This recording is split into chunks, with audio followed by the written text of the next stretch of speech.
Hi, and thank you for tuning in to One Tank Trips. On this week's edition, we're filling up the tank and heading out to an old grist mill near Kokomo, Indiana. This place is just as beautiful as it is historical, so let's take a look. John Adams came here in 1831. The local story is he walked from Lafayette, followed Wildcat Creek up this way looking for a site for a mill, landed on this spot, and entered the land in 1831. I think first 80 acres, and eventually he acquired a lot more land. Presumably cut his own timber and then built a small grist mill. And he must have been reasonably successful because in 1845 he tore down the small grist mill and built this one, which is behind me.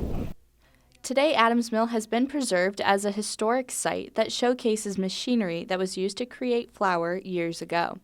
Though milling ceased in 1951, the machines have been kept on display for visitors to see and learn more about the industry.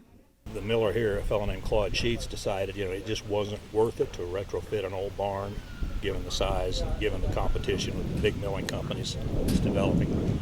So he just decided to open a museum, called it a Museum of Rural Americana.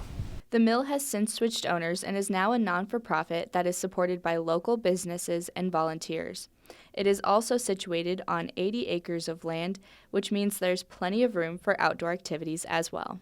Place to get away from town and relax. It's peaceful out here. You saw the picnickers.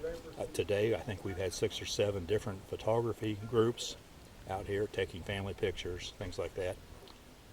Adams Mill is a short 45-minute drive to Cutler, Indiana, just outside of Kokomo.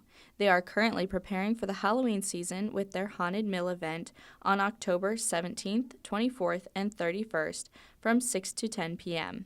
And Al says they are always looking for volunteers. We'll decorate the mill up, import a number of ghosts and goblins, and try to scare as many little kids as we can, and adults too, for that matter. The mill's hours and events can be found on their website at adamsmill.org.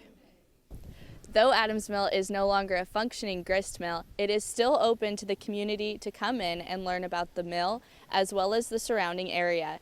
It is also situated on 80 acres of beautiful surroundings for hiking, camping, and maybe even canoeing.